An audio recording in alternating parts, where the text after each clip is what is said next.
Hello ambulance, मैं 27 बुला रहा हूँ, प्लीज एक एम्बुलेंस जल्दी भेजिए, मेरी बीवी ने जहर पी लिया है, जल्दी प्लीज।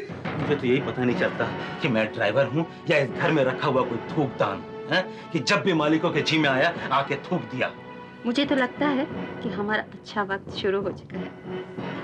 देखो ना, कितने दिनों बाद हम इस तरह एक साथ बैठे हुए हैं ना? And I love it.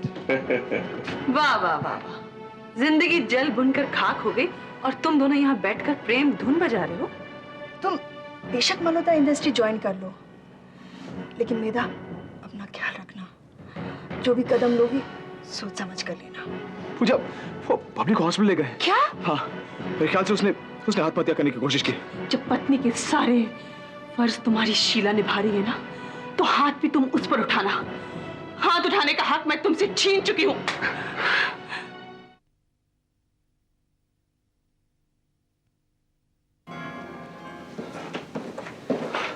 Prahlad,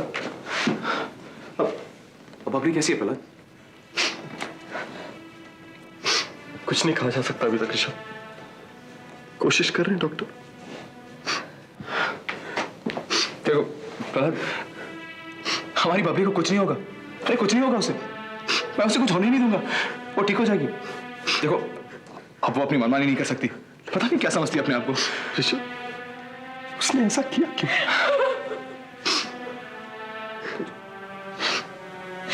Prahlad, उसे ठीक हो जाने दे, फिर उसका कान पकड़ के हम पूछेंगे उससे कि उसने हमारे साथ ऐसा किया क्यों। जानते हो आज तक मैंने उसे कभी नहीं डांटा, कभी नहीं डांटा, लेकिन आज उसे बहुत डांटूंगा मैं, बहुत डांटूंगा। डांटोगे तो तब ऋषभ जब तू बचेगी। यार ऐसी बातें नहीं करते, प्लीज अपने आप को संभालो।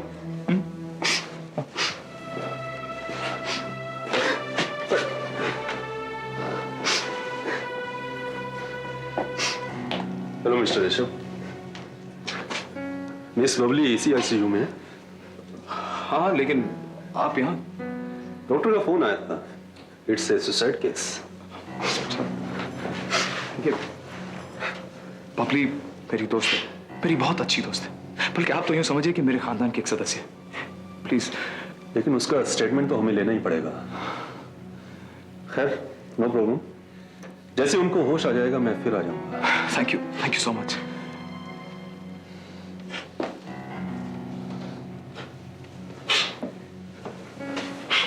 Don't worry, everything will be fine. Yeah, please wait. Doctor साहब, एक्सक्यूज मी, बबली अब कैसी है? उसके पेट से जहर हमने फ्लश आउट कर दिया है, लेकिन अभी कुछ कहा नहीं जा सकता।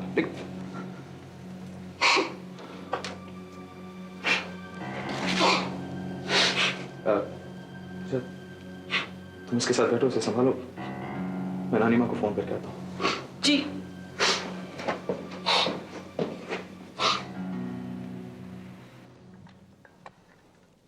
महीन, ये लो। महीन, इनफ इज इनफ। भगवान के लिए शांत हो जाओ। शांत हो जाऊं? कैसे शांत हो जाऊं? जब पैर की जूती सर पर चढ़ जाती है ना, तो आदमी शांत नहीं हो सकता। अब जो कुछ भी हो चुका है उसे भूलने की कोशिश करो। अतीत के पन्नों को रीराइट तो नहीं किया जा सकता ना? लेकिन कोई भी आदमी यह बर्दाश्त नहीं कर सकता कि एक औरत उस पर हाथ उठाए। हाथ तुम पे किसी भी औरत ने नहीं, तुम्हारी अपनी बीवी ने मारा है। यह तो सबसे बड़ी अफसोस की बात है। जिस औरत को मैंने सब कुछ दिया, अपने जिंदगी के बेहतरीन साल दिए, बच्चे, पैसा, धन, दौलत, सब कुछ दिया, आज उसी ने मेरे स्वाभिमान पर ठेस पहुंचाई। Please try to relax. Relax? How should I relax Sheila? How? खून खौल रहा है मेरा। कुछ समझ में नहीं आ रहा कि मैं महेन मल्होत्रा अपने साथ क्या कर रहा हूं। महेन, तुम्हें अपने आप पे काबू पाना पड़ेगा।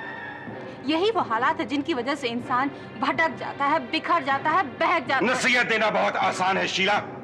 इस वक्त मेरे दिमाग की हालत क्या है? मैं तुम्हारे दिमाग की हालत को बहुत अच्छी तरह जानती हूँ, लेकिन अगर तुमने आपको नहीं संभाला ना, तो तुम्हारे दिमाग की हालत और भी खराब हो जाएगी। But Nishi, how could my wife Nishi do this to me? वो मेरे साथ ऐसा कैसे कर सकती है? बहन, तुम थोड़ी देर रिलैक्स करो। मैंने डॉक्टर को फोन कर दिया, वो बस आते ही होंगे। डॉक्टर? क्यों बुलाए डॉक्टर को? For what? मैं बीमार हो गया हूं क्या? मैं जानता हूं कि सभी ये सोच रहे हैं कि महेंद्र मल्होत्रा पागल हो गया है, उसका दिमाग खराब हो गया है। He is lost in mental imbalance. Good morning mister Malhotra. आइए डॉक्टर साहब, चेक कीजिए मुझे। सभी ये समझते हैं कि मैं पागल हो गया, मेरा दिमाग खराब हो गया। आप भी चेक करके देखिए। प्लीज रिलैक्स, मैं चेक करता हूँ। अरे ताज्जुब की बात तो ये है, सब जानते हैं कि मेरी बीमारी क्या है, लेकिन मैं खुद नहीं जानता। आप चेक कीजिए। Please relax. देखो देखो, बुला ही लिया तो देख लो।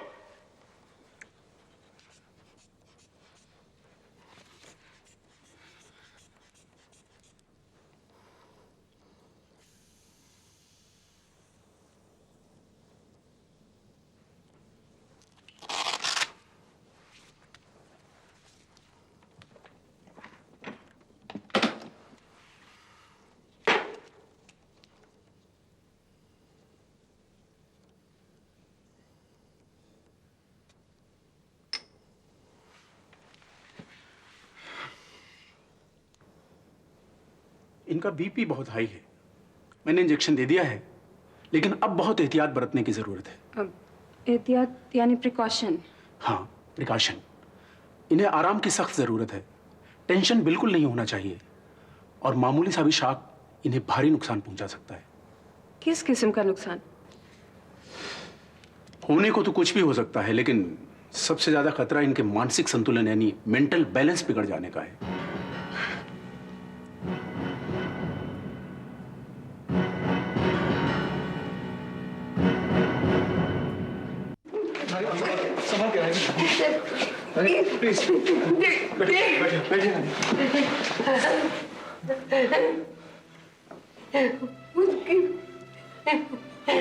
बबली की माँ को फोन बुला लो।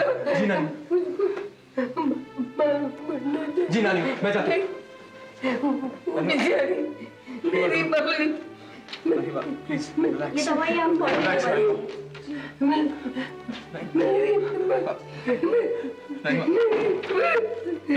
लेकर आता हूँ।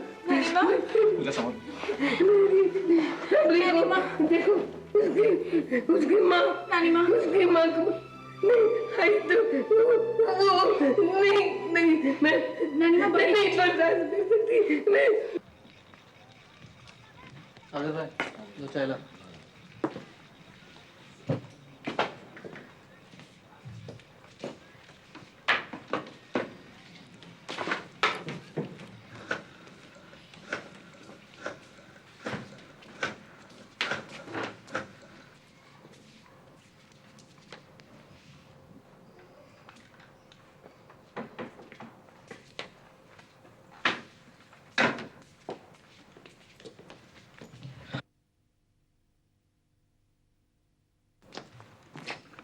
Walter, how do you do? हाँ फाइन। लगते तो नहीं हो, क्या बात है, गुम से लग रहे हो। बात यह है कि जब किसी आदमी का प्रेजेंट छिन जाता है तो उसे गुम होने के लिए अपना पास्ट मिलता है और सपने देखने के लिए अपना फ्यूचर। चलो, आज तुम्हारा प्रेजेंट ठीक किए देते हैं। 10, 20, 30, 40, 50, पूरे 50,000 एज टोकन। अब गुम होना और सपने देखना दोनों बंद कर दो। वैसे मुझे यकीन नहीं था कि तुम लौट कर आओगे। क्यों भाई, इतना बुरा इंप्रेशन दिया मैंने तुम्हें? नहीं, बात वो नहीं है। बात यह है कि फ्यूचर में होने वाली किसी भी अच्छी चीज़ पर किसी आम आदमी का यकीन नहीं होता। वॉल्टर, तुम ऐसा क्यों सोचते हो? क्योंकि अगर वो बात सच ना हो तो फिर काफ़ी डिसअपॉइंटमेंट होता है। लेकिन अब तो तुम्हें यकीन हो गया ना, नोट तो तुम्हारे पास पहुंच गए हैं और टिकट, हाँ ये रहा तुम्हारा टोरंटो का ओपन टिकट। पासपोर्ट तो होगा तुम्हारे पास? Walter, you don't have a passport. देखो, मैंने तुम्हें कहा ना कि मुझे कोई यकीन नहीं था कि तुम लौट कर वापस आओगे, इसलिए मैंने इस बारे में कुछ सोचा ही नहीं। वॉल्टर, तुम्हारे जैसा गैर जिम्मेदार और लापरवाह आदमी मैंने आज तक नहीं देखा है। Just relax. अब जब नोट आ गए हैं और ओपन टिकट भी आ गया है तो फिर पासपोर्ट भी आ ही जाएगा। कैसे आएगा, कब आएगा? शायद ही तुम्हें पता है कि पासपोर्ट ऑफिस कहाँ है और फॉर्मेलिटीज क्या इन्वॉल्व है, तुम्हें पता है? अगर मुझे ये सब पता भी होता तब भी द फैक्ट डजंट चेंज कि I don't have a passport. Walter, कोई भी बिजनेसमैन ऐसे आदमी को पसंद नहीं करता जिसे पकी पकाई खाने की आदत हो। इंसान को तो खुद भी कुछ करना चाहिए ना। ठीक है, मैं तुम्हारी इन सब बातों का फ्यूचर में जरूर ख्याल रखूंगा, लेकिन अभी हम प्रेजेंट प्रॉब्लम को सॉल्व कर लें। और ये प्रेजेंट प्रॉब्लम तुम्हारी वजह से। अगर हम प्रॉब्लम की वजह डिस्कस करने की जगह प्रॉब्लम को सॉल्व करने की कोशिश करें तो वो बेहतर रहेगा, और ये प्रॉब्लम तुम्हारी मदद के बिना सॉल्व नहीं हो सकती। ओके, तुम जल्दी एक फोटो खिंचवा लो, मैं अपने एजेंट को कहता हूँ कि तुमसे मिलेगा और बाकी वो संभाल लेगा। That's it, that solves the problem. तुम जबरदस्ती इतनी टेंशन ले रहे थे। I'll take leave now, मुझे और भी कुछ काम करने हैं। And you see to this problem, okay? Okay, All the best. Bye.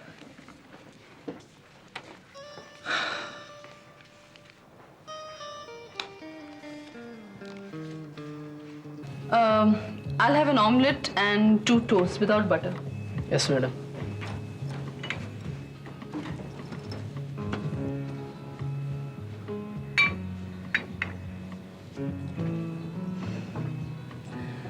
Renu, come and join me.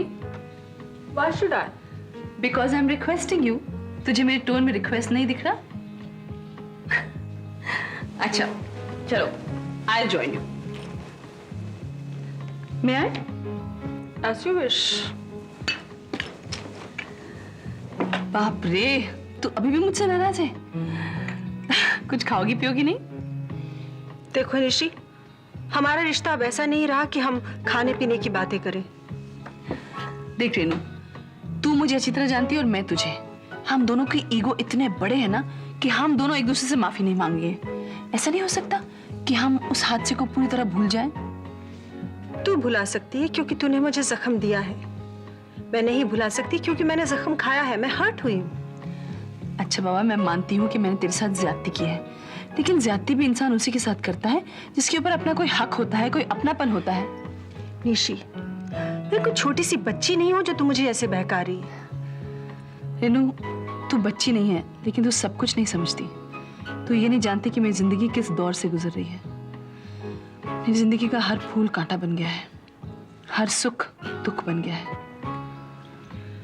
Nishi, शायद मैं तेरी बात समझ सकती हूँ, लेकिन इसका मतलब ये तो नहीं कि तू अपने दोस्तों को सबके सामने बेइज्जत करे, उन्हें ह्यूमिलिएट करे।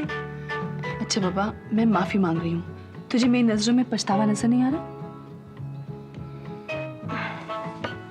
अब नजर आ रहा है, लेकिन इसका क्या भरोसा कि तू दोबारा ऐसी हरकत नहीं करेगी। हाँ भाई, इंसान के दिल और दिमाग का कोई भरोसा नहीं, पत्थर का थोड़ी है। उसका मूड आया कभी भी बिगड़ सकता है। हाँ, पर इंसान के दिल को गिरगिट जैसा भी नहीं होना चाहिए कि जब देखो रंग बदलता रहे। अच्छा बाबा, मैं माफी मांग रही हूँ। मैं प्रॉमिस करती हूँ कि जो पास का हादसा हुआ था ना, वो कभी प्रेजेंट और ना कभी फ्यूचर में रिपीट होगा। ओके? प्रॉमिस? प्रॉमिस। ओके। तो ऐसा कर, मुझे भी एक ऑरेंज जूस मंगा दे। वेरी गुड, ये हुई ना बात। वेटर, मेम साहब के लिए एक फ्रेश ऑरेंज जूस लाओ, ठंडा। और सुना, तेरे क्या हाल है? ठीक है, पर निशी, तुझे नहीं लगता कि हमारी सोसाइटी की जितनी भी शादीशुदा औरतें हैं, सबका हाल एक ही जैसा है? मतलब? सब के सब बिजनेसमैन हस्बैंड बिजनेस के बहाने यहाँ वहाँ हाथ मारते रहते हैं। अरे यार छोड़, ये तो पुरानी बात हो गई, कुछ नई बात सुना। मैं जो बात कह रही हूँ ना, इसका संबंध तुझसे ही है। वो कैसे? मेरी एक दोस्त प्रेग्नेंट है।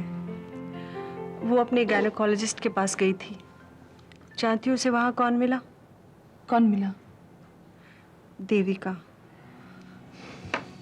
पूछेगी नहीं कि वो वहां क्या कर रही थी? क्या कर रही थी वहां? वो अल्ट्रासोनोग्राफी के लिए अपॉइंटमेंट लेने के लिए आई थी। वो जानना चाहती है कि उसके लड़का होगा या लड़की।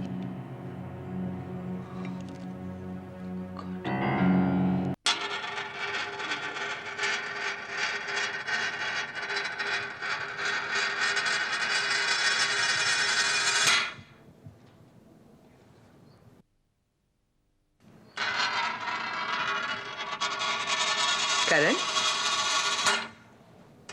करण? माँ, बैठो। क्या बात है, कुछ परेशान दिख रहे हो? परेशानियों के साथ तो जन्म हुआ माँ।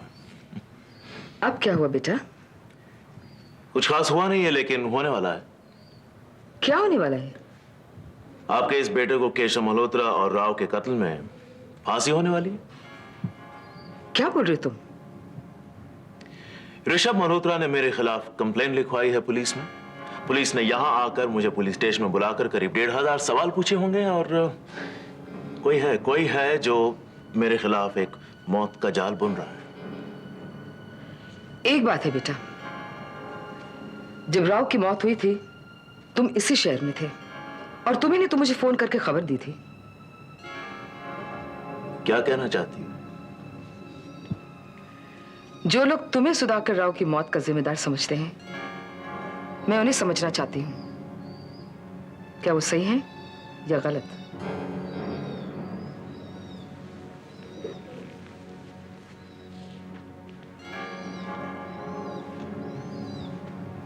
तुम्हें क्या लगता? ऑनेस्ट, अगर मैं उनकी जगह में होती तो शायद ऐसा ही सोचती। मां, बौखलाओ मत, मैं उनकी जगह पे नहीं हूं, लेकिन मैं ये भी जानती हूं कि जज्बात में बहकर come on, stop it will you. Karan, मैं जानना चाहती हूं कि असलियत क्या है। मैंने राव का कत्ल नहीं किया। अगर ये सही है तो तुम वहां क्या कर रहे थे जहां पे राव का कत्ल हुआ था? बोलो, जवाब दो करण। इस सवाल को आप सवाल ही रहने दें तो बेहतर होगा। क्यों? इसके जवाब से आप ही को तकलीफ होगी। मुझे? हाँ, आपको। क्या तुम ये कहना चाह रहे हो कि कत्ल तुमने किया है? मैंने राव का कत्ल नहीं किया, ये मैं आपसे कह चुका हूं। प्लीज। तो फिर? मैं वहां आपके लिए गया था। मेरे लिए? क्यों? केशव मल्होत्रा ने हिंदुस्तान से मिलान जाते वक्त उस वसीयत को बदल दिया था, आप जानती हैं? ये तुम क्या कह रहे हो? और वो बदली हुई वसीयत राव के ब्रीफ केस में थी, किसी और के हाथ में ना लगे, इसलिए मैंने उसे फॉलो किया था। You understand? तो फिर क्या हुआ? वसीयत तुम्हारे हाथ लगी?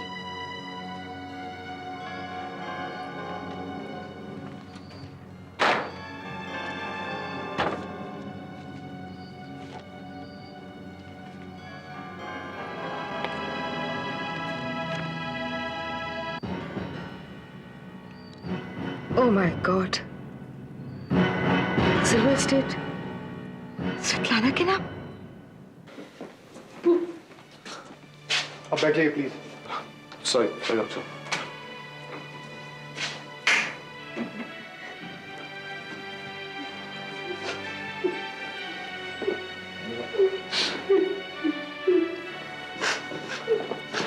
मैंने फोन कर दिया नानी। क्या कहा उसने? सब हालात समझा दिए मैंने। वो अगली फ्लाइट पकड़ के आ।